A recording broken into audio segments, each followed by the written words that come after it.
Filosofía aquí y ahora. Movimientos políticos en Argentina.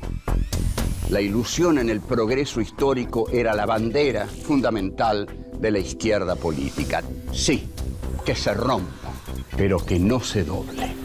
Querían pobres sometidos y tienen, en cambio, anarquistas combativos. Los hijos de la llamada chusma inmigratoria exigían ahora educarse, necesitan hacerse a sí mismos. La conciencia política de los militantes aparece en la praxis. Eva Perón es una construcción de Eva Perón. El tercer mundo es el que iba a encabezar la lucha contra la opresión. Cortar de un solo tajo la cabeza de la víbora marxista. Que vengan los capitales de todo el mundo sin condiciones de ningún tipo. Develar cómo fueron los movimientos políticos que dieron forma a este país que hoy tenemos. Juan B. Justo y Alfredo Palacios. 1. La luz del progreso histórico. 2. La izquierda antipopular. 3. El socialismo oligárquico. 4. Se acabó la leche de la clemencia. 1. La luz del progreso histórico. Estamos en el encuentro 7, temporada 7 de Filosofía aquí y ahora. Lo que estamos haciendo ahora es introducción a los movimientos políticos en la Argentina. O sea, que estamos tratando de develar cómo fueron los movimientos políticos que dieron forma a este país que hoy tenemos. Entonces, de ese modo estamos hablando de distintos personajes que encarnaron las tendencias de esos partidos, que encarnaron ideologías, que lucharon por ideologías, que se comprometieron por sus ideas, bien o mal, pero todos pasaron a la historia de alguna manera porque se comprometieron fervorosamente con aquello que pensaron. Hoy nos vamos a ocupar de una célebre avenida, de un célebre personaje de nuestra historia, que como todo célebre personaje de nuestra historia tiene una avenida. Entonces, Juan B. Justo es un tipo culto, viene de una familia bien, es un intelectual, y ya en 1909 se atreve a escribir una teoría y práctica de la historia. Su formación es marxista. Esta formación marxista, y quiero adelantar que Juan B. Justo es el primero que traduce el Capital, Das Kapital, de Karl Marx al castellano, y se edita en España. Como buen hombre de izquierda, Juan B. Justo tiene un concepto de una humanidad que nunca se detiene. La izquierda tiene que postular que la humanidad nunca se detiene porque en realidad la izquierda lucha por el futuro. Los conservadores luchan por el presente. Al luchar por el presente, luchan por mantener las cosas que consiguieron en el pasado. Es decir, este presente es mío, porque lo conseguí luchando en el pasado. Soy un conservador, quiero conservar esto. La izquierda piensa todo lo contrario. Este presente no es mío, es de la derecha. En consecuencia, quiero que este presente sea de los pobres, de los humildes, de los proletarios. Hay que cambiarlo. Entonces, tenemos que luchar por un futuro mejor, frase muy conocida. Y entonces, para confirmar este concepto, Juan B. Justo dice, hay de los ilusos que ven un mundo quieto. Y en esto tiene razón, el mundo no está quieto. Ahora, lo que Juan B. Justo no tiene incorporado es que si bien el mundo está quieto, no sabemos a dónde va. Pónganse ustedes en el día de hoy y contesten a esta pregunta, ¿a dónde va este mundo de hoy? Pero Juan B. Justo vivía en una época en la cual la ilusión en el progreso histórico era la bandera fundamental de la izquierda política. Tiene que haber un progreso histórico, porque en ese progreso histórico se van a realizar nuestras esperanzas. Esto es lo que dio fe, fuerza, lucha a la izquierda. El futuro es nuestro, camarada. Es una frase del estalinismo, es una frase del comunismo. Incluso Marx, y aquí nos vamos a detener un poco, Marx elabora una teoría del progreso histórico, que es la dialéctica. La dialéctica que Marx hereda de Hegel quiere decir que la historia nunca se detiene. Por ejemplo, lo que decía Hegel es que la burguesía había destruido al feudalismo y que la burguesía iba a engendrar desde sí misma a su verdugo, que era el proletariado industrial. Que el proletariado industrial iba a destruir a la burguesía e iba a engendrar una sociedad justa, sin clases, sin expoliación, sin explotación. Entonces, como vemos, forma parte profunda de la teoría de la izquierda esta versión que se llama lucha de clases. Hay un cuadro de Berni que es muy claro y que en primer plano están las caras de varios proletarios explotados, hombres, mujeres, y que miran hacia el futuro. Y todos ellos están iluminados. ¿Por qué están iluminados? Por la luz que viene del futuro. ¿Qué es la luz que viene del futuro? Es la luz de la esperanza. Es la luz que les dice, camaradas, luchen. La lucha tiene un sentido porque el futuro es nuestro y no en vano esta luz nos está iluminando. Vayamos en el camino de esta luz y vamos a ganar esta batalla por la dignidad humana. Lo que plantea Marx en el Manifiesto Comunista y en el Capital con mucha mayor cientificidad es que la sociedad se divide básicamente en dos clases, los proletarios y los burgueses. Los burgueses, ¿qué tienen? Los burgueses tienen el dinero. Tienen el dinero. Los proletarios, ¿qué tienen? Solamente su fuerza de trabajo, sus manos, mi capacidad de vender lo que yo soy capaz de hacer con mis manos. Entonces, hay una asincronía, asimetría fundamental. El capitalista tiene el dinero y compra la fuerza de trabajo del proletario. Los dos después van a la fábrica, pero como dice Marx, ¿por qué uno va tan contento y el otro va tan triste? Bueno, lo vamos a ver, volvemos. La izquierda antipopular. Como era inevitable, y él lo tenía que hacer porque era un hombre riguroso en su formación, Juan B. Justo lee prolija y obsesivamente a Marx. Lo hace sobre todo a lo largo del año 1892. Juan B. Justo se va acercando al positivismo. A ver, ¿qué es el positivismo? El positivismo es una filosofía que cree en los hechos.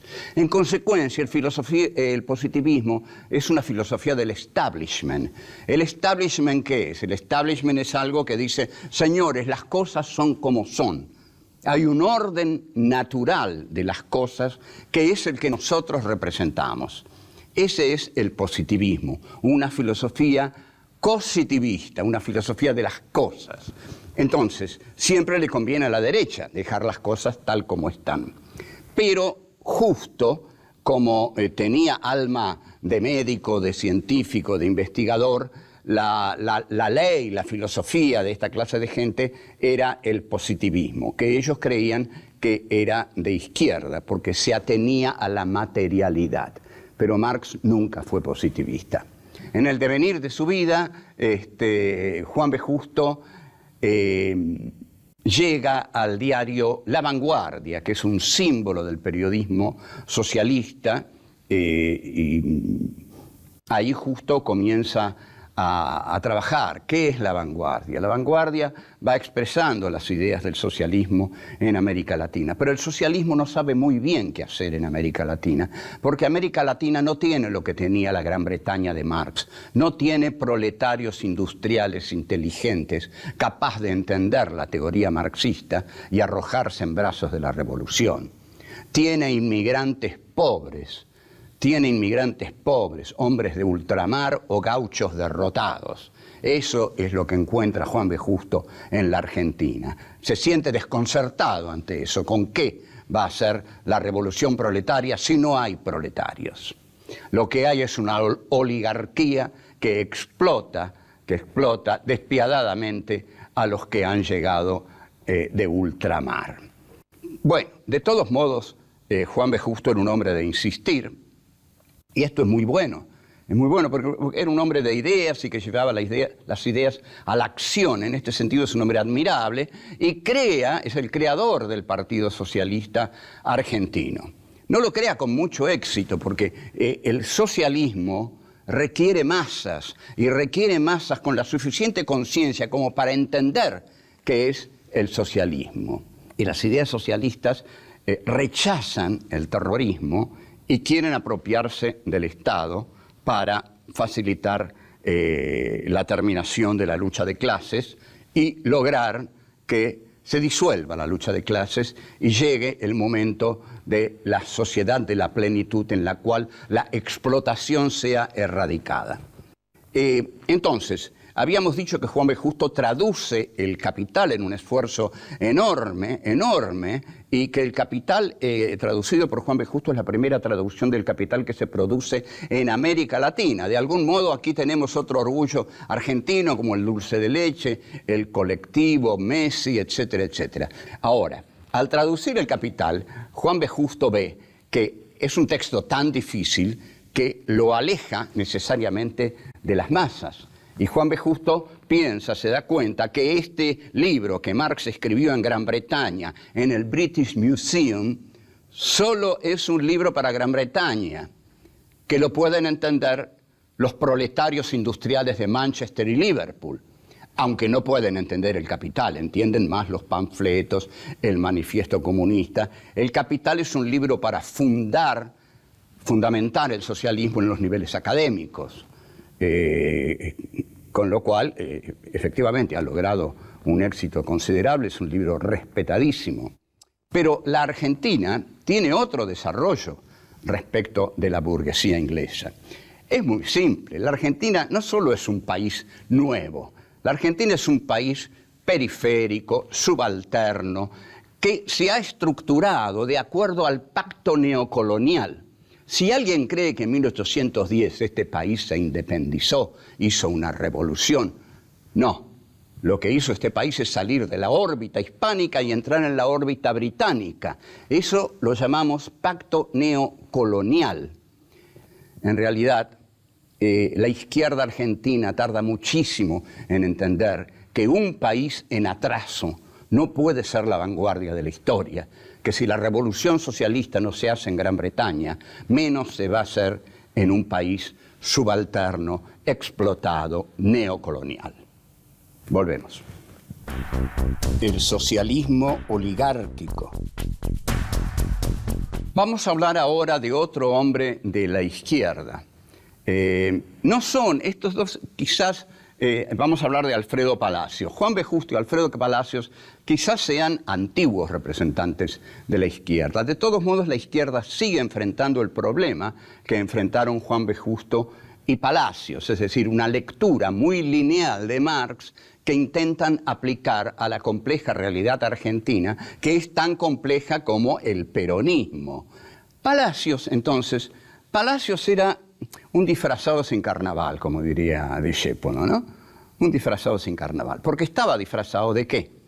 Estaba disfrazado de mosquetero, de paladín romántico, con un sombrero de ala ancha, unos bigotes así, se vestía de negro y usaba una capa de tanto en tanto. Y bueno, eso le dio una fama fácil porque, claro, luchó por muchas cosas y consiguió muchas leyes, Palacios. Fue un brillante parlamentario.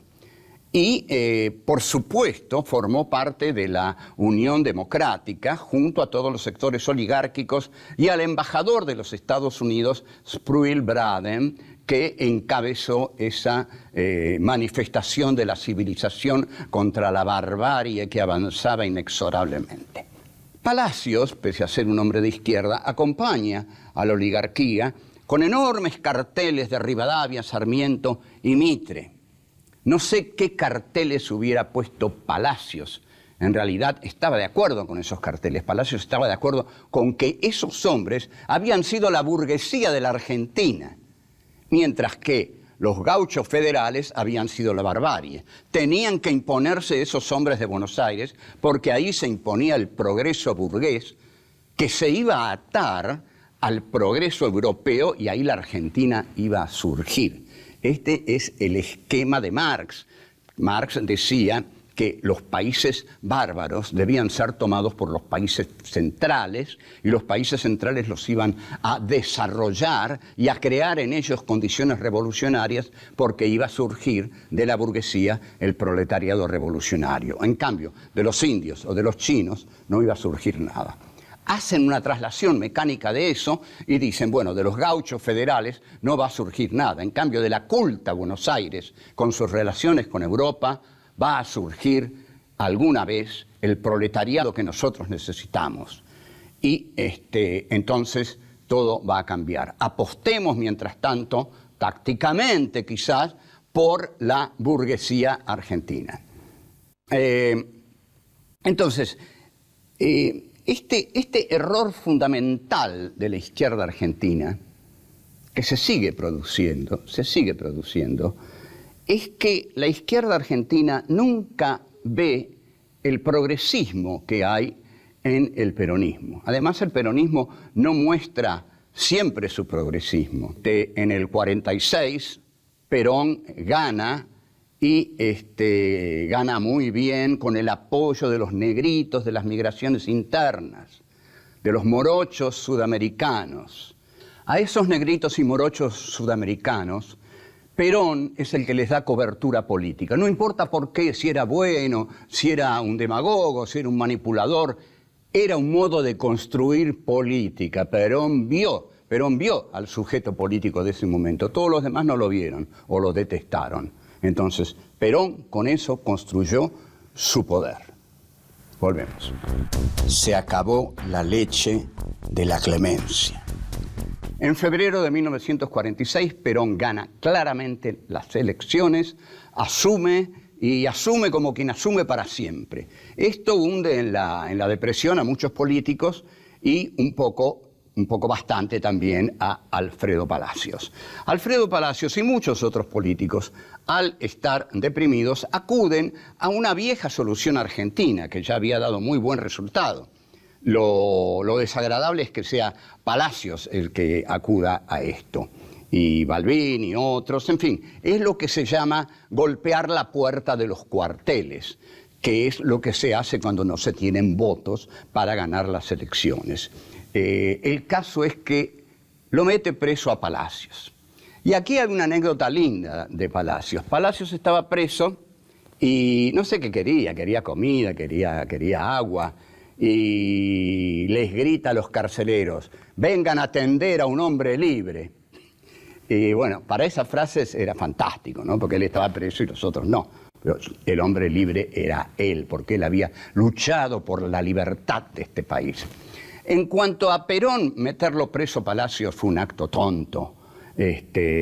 Palacios estaba seguro de que luchaba contra el nazifascista Perón, con una visión realmente muy acotada de la realidad.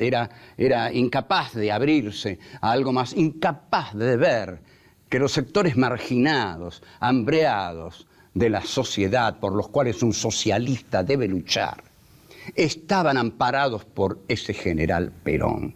Debió acercársele, dialogar con él y decirle algunas cosas que él pensaba. Perón creo que lo hubiera recibido. Se produce el golpe de 1955 y asume Lonardi. Lonardi, el católico, Lonardi, el que dice ni vencedores ni vencidos, y al decir eso lo echan violentamente para ponerlo a Aramburu, para quien había sí vencidos. Lonardi lo nombra a Palacios embajador en Uruguay, república esta, la del Uruguay, que había colaborado apasionadamente con el golpe de la libertad en la Argentina. Palacios, sin embargo, es un hombre que se diferencia de otro, Américo Scioldi, socialista también y conocido como director del diario La Vanguardia y conocido también como norteamericano Scioldi. Porque cuando se producen las ejecuciones de 1956 con el golpe de Valle, y cuando fusilan a Valle y a Tanco, y cuando matan en las zanjas de José León Suárez a 28, 29 militantes peronistas, iniciando esa estética de las zanjas de la muerte, Palacios se opone. Se opone terriblemente desde Uruguay y dice: esto no puede ser, esto es terrible. Ernesto Sábato, no sé qué tira que lo ligaba a la Libertadora, y también se opone, y bueno, muchísima gente se opone. En cambio, Américo Scioldi, socialista, dice: está muy bien, y lanza una frase de la historia de la maldad, de la crueldad de la Argentina. Se acabó la leche de la clemencia, dice. Bueno, con esta frase que es realmente horrorosa y que si la vuelven a oír, váyanse a cualquier lado, porque si se acaba la leche de la clemencia, viene la hiel de la locura homicida. En cuanto, vamos a concluir un poco algo, a redondear algo de Justo y Palacios.